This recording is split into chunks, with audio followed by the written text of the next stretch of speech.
Hi, and welcome to Authority Marketing Live. I'm Melanie Herschberg, and today I have a very special guest who goes by Hershey to his friends. And it's kind of funny because I was telling him before we went live that we must be kin since he has an SCH in his Hirsch last name as well. So without further ado, I'm going to bring on Mark Herschberg, and we're going to be talking about his book, The Career Toolkit, and we are going to dive deep. So welcome, Mark. Thanks for having me on, my SCH sister. I love that. Thank you. There are not many of us. Not many of us. No, handful. And we all suffer the same challenges of everyone forgets the C.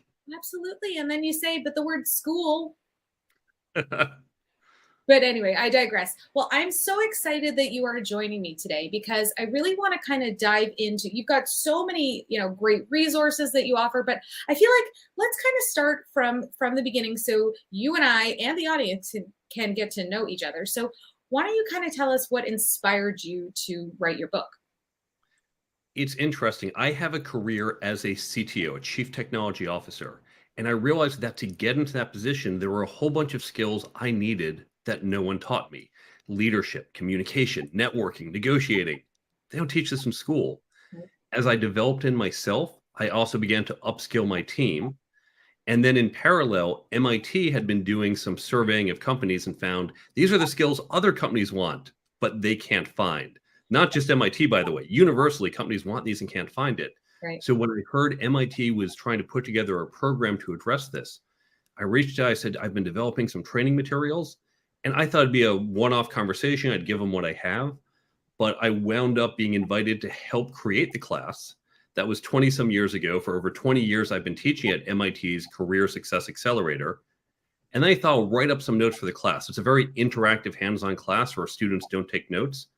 And what I thought would be 20 pages of notes quickly became 40, then 80. And once it passed 100, I said, I think this is a book.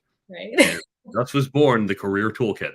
So, but is it only for people, in a certain group, tech only, or, can it really be universal for anybody who has a business? It is universal, and that's why there's no tech in there. These skills apply to anyone with any background, salespeople, marketers, accountants, engineers as well, and all sorts of levels, from those coming right out of school, but people well in their 20s, 30s, 40s. We've even had people in their 50s and 60s say, wow, this is so useful. And the number one comment I get is, boy, I wish I had this 20 years ago. So it's universal skills, and that was somewhat intentional on my part. Yeah. So this is interesting. A lot of people said, Mark, you really need to write this just for software engineers. Write it for your people, because then you can be more narrow and focused. Right. A, these are universal skills. B, I want to help more people. But it gives me a broader reach because I can go on podcasts that aren't just for tech people. I can get cited in articles that aren't just for tech people. So I can hit a much wider audience. Which is probably your intention, right? You want to help as many people as you can learn the skills that we should have learned, but didn't. Exactly. So what are those skills? Like, let's go into them. What are things that I didn't learn in university that I should have, and now I'm clearly flailing? 10 skills in 3 sections. Section 1, careers. How to create and execute a career plan. Whether you're in a company or on your own, what is your path? Where are you trying to be in 5 years, in 10 years? Let's create a plan. You never do a work project without one. Don't do your career without one. Chapter 2, working effectively, things like managing your manager, understanding workplace culture. Chapter 3, interviewing, not simply from the candidate side, there's plenty of content on that, but from the hiring side. We hire people, and yet we never get trained how to do so. The second section, leadership and management, a chapter on leadership, and then the people side and the process side of management. And the third section, interpersonal dynamics, has 4 chapters, communication, networking, negotiations, and ethics. Ooh, all right. Let's start with negotiations. What are we negotiating here? Anything and everything. There are fundamental approaches to negotiations that will serve us in everything from, number one, I get asked about, how do I negotiate my salary? Well, right, yeah. How we negotiate contracts, possibly with a publisher, or with some company we're looking to partnership with our customers, with suppliers. We negotiate all the time with our coworkers, even our families. There's a lot of negotiations, and knowing how to do it brings more success. My son is 7 and he is a master negotiator. He'll say, "Can I have a treat?" And I'll say, "Okay, you can have one." He'll go, "I want 3." Somehow he always wins. Um, Hey, well, I'm not a good negotiator. It's just not natural. But as you point out, all of us, if you don't believe me, ask your parents, what were you like at 3 years old when you said, I don't want to eat my string beans? And then you'd have a negotiation. We all did that naturally. Absolutely. Okay, so negotiating. Now, let's talk about ethics. Now, I have a master's in journalism, so we talked about journalistic ethics. So that has always been something on the forefront of my mind. And in business, there are people who may be forced to do something that doesn't feel aligned with them, that they view as unethical or even bordering on illegal. So what kinds of stuff do you talk about in your book about ethics that we don't really learn about in school? I provide a framework for how to think about defining your ethical boundaries. But when it comes Oh, to where this applies, certainly there are some bright line cases, harassment at work. We can all say black and white, but there are grayer areas about, are you using this for something that's more personal? At what point do you say, well, I'm a work trip. I'm just going to take the flight the next day because the night before I'm going to go see a cousin. That's probably okay. You're not really costing the company extra money, but that's different than if you're staying a few extra days and you're charging it to the company. When we think about products that we put out, what harm might we be doing? We see this a lot in my world of technology. We've certainly seen the headlines recently at the time that we're recording this about Twitter has been shown, I think Instagram has been shown to hurt teenagers, to hurt their body views. Do we have an ethical obligation to say, wait, there's some harm coming from our products? What do we need to do? How do we need to react to protect people? Are there any ethical obligations, and what should they be? I love that. And there's no right answer right now, of course, but it's that boundary thing, because I don't think boundary. This on a personal note. I mean, I struggle with defining boundaries. It's not something I learned in my home life. So, and unfortunately, that bleeds into business very much. And if you think about it, we know what happens when there's a fire. If a fire alarm goes off, that's a moment of panic. But we don't panic because we've been trained since we were kids, walk, don't run, use the stairs, not the elevator. And I've been building for the alarm's gone off and we've all calmly exited. But another stressful situation, now maybe not on the order of seconds or minutes, is how am I going to make payroll? And I've got days or weeks, there's some stress. And that's where people start to cross lines. And we've had no training. We haven't had remember, use the stairs, not the elevator. And so we get wrapped up in those emotions and we make mistakes. Yeah, yeah. Okay, now I want to touch on networking too, because I love networking, but I don't know that everybody thinks that. Like, I think a lot of people really don't love that. But I love meeting new people and learning about them, as long as it's not under the guise of what can I do? When people say, well, what can you do for me? You're going to be my next customer. So let's talk about that. In the book, each chapter has a mental shift, how to approach it differently, and then concrete tips for what to do. The big mental shift in networking is most people get it wrong. They have the idea of, I need to find customers, time to network. I need a job, time to network. That's like saying, hey, you know what? I need some people to come over and help me pack up my apartment. Time to go network. I'm not going to go out to a bar Tuesday night and say, great meeting you. Listen, why don't you come on over Saturday? I'll buy some pizza. We're going to pack my apartment. Who do I turn to? My friends from college, people I've known a while, and say, hey, listen, I need you to come help me out. That is networking. That's the relationship building, not, as you point out, hi, nice to meet you. What can I get from you? Yeah. And so when we shift into, let's focus on our relationship, forget what I can get from you, you can get from me. Let's just get to know each other. And years from now, some value might flow one way or another. When you change it to, I want a relationship, we all like relationships. We all know how to create relationships. It doesn't have to happen in that room of 1,000 people. That's the other thing that throws people off. Right. So when you get that mindset shift and then start to apply these techniques, very easy to expand your network and have genuine relationships. Yeah, I love that so much. And I feel like not only is this book great for somebody who has a career, but even younger. I mean, when you think about high school kids I did a co-op like many decades ago. Um, and I was in the workforce and I would never have thought to plan anything like this. So uh, how are you getting this book out to the people who need it? Number one methodology, podcasts. This is roughly my 312th podcast, I Yes, think. 312. Woo. Okay. And again, by being broad, I have gone on business podcasts, entrepreneurship podcasts, HR, parenting, school, college, education, author podcasts, HR podcasts, whole bunch of different areas because I can go in leadership podcasts or networking podcasts or negotiating podcasts. By writing the book as I did, it wasn't intentional. I want to write the content because I know this is what companies want, Right. but it allows me to fit it into a lot of different channels. Now, I've also done some major media. I've done some articles. I have my blog. I have social media.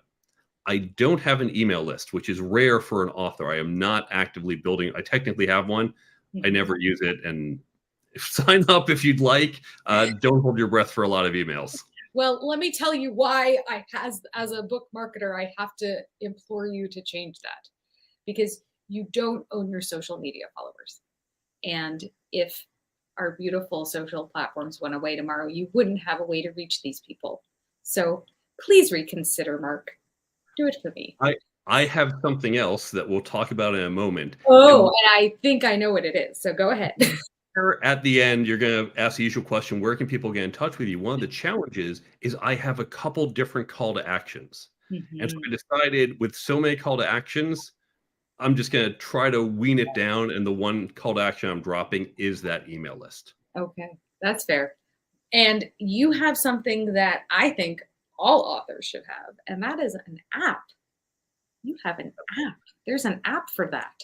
So let's talk about that. And I'm going to figure out what on earth happened to the link. So talk about the app while I put the link to the app up for us. So the link, the careertoolkitbook.com/app, will take you to the Apple and Android stores where you can download it for free. What I realized as authors, our job, we're not just trying to sell paper to people. We are there to transform how people think. To do that, we face a problem that someone reads your book and 3 weeks later, they forget it. Oh, yeah. Yeah. Okay, that's a problem. That's a problem because they're not going to remember what you're trying to help them with. It's a problem for us as authors because word of mouth marketing is really hard if no one remembers your book. So we need to solve both problems. And that's where this app came in. And when I thought of it, I thought someone must have built this and I'm just going to go license it. I was shocked it didn't exist. So we got a patent on it and we built it. Now, the one that we see up there, the careertoolkitbook.com/app, takes you to the one that's branded specifically for my book. When you download the app, it's completely free. You get the highlights of my book. It's like you went through a book with a highlighter. Here's a key point to remember. You can use it in one of two ways. One way is just to passively remind yourself of what's there. You set the time each day and you're going to get a push notification. Go, oh, right, that's a really good tip. Swipe, done. That's fantastic. I love it. It keeps you top of mind. I love this. That's exactly it. For the reader, it's great because it helps reinforcement. It's no spaced repetition and they're going to remember it. For us as authors, we stay top of mind, which is what we want. Yes. The other way it can be used is someone can say, Mark, you have such great networking tips.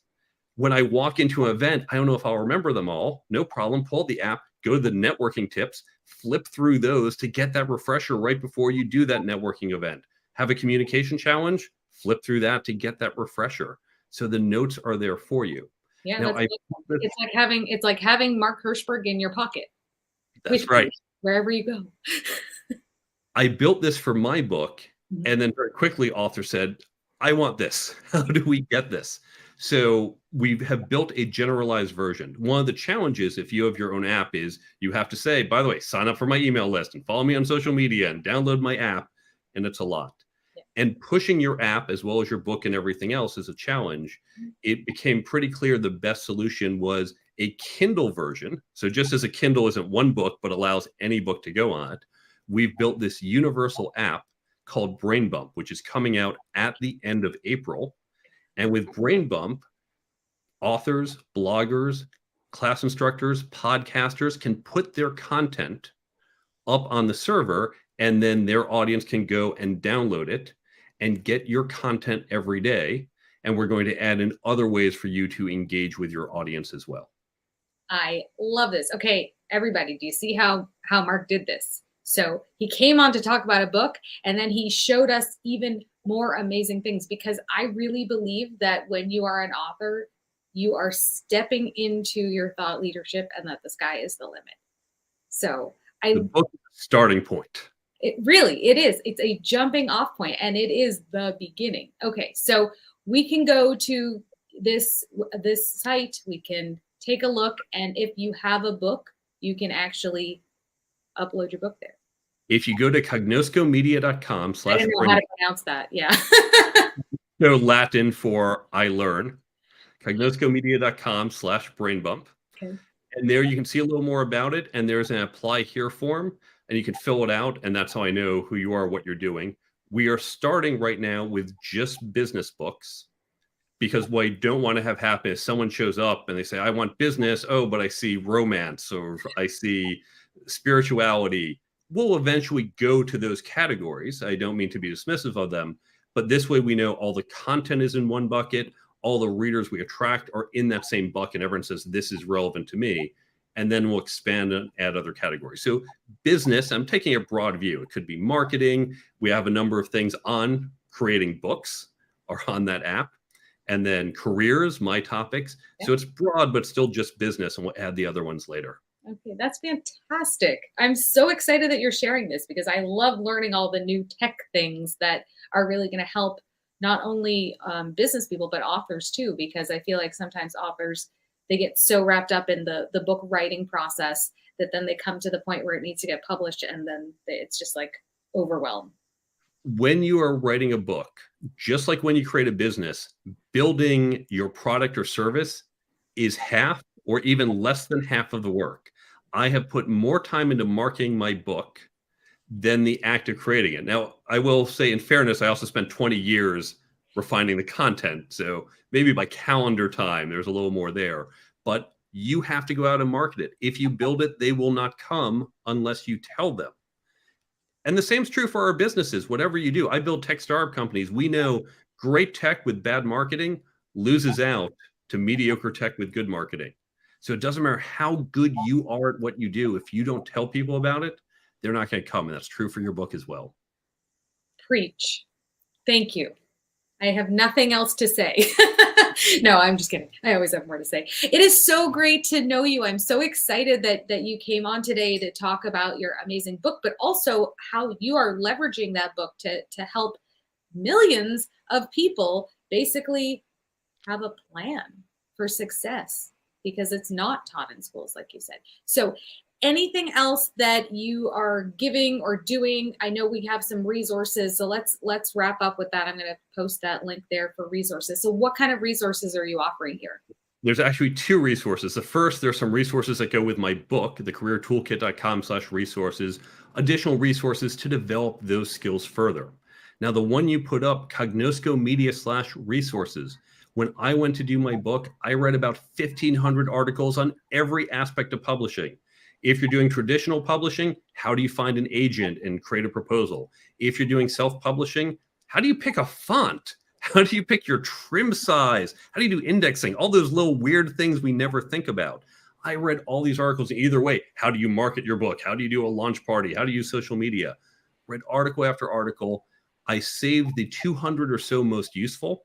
I used to send them around to people, and now we have it on the Cognosco Media website /resources. You can go to that site, and you're going to see links any topic except for what should you write about. That's on you.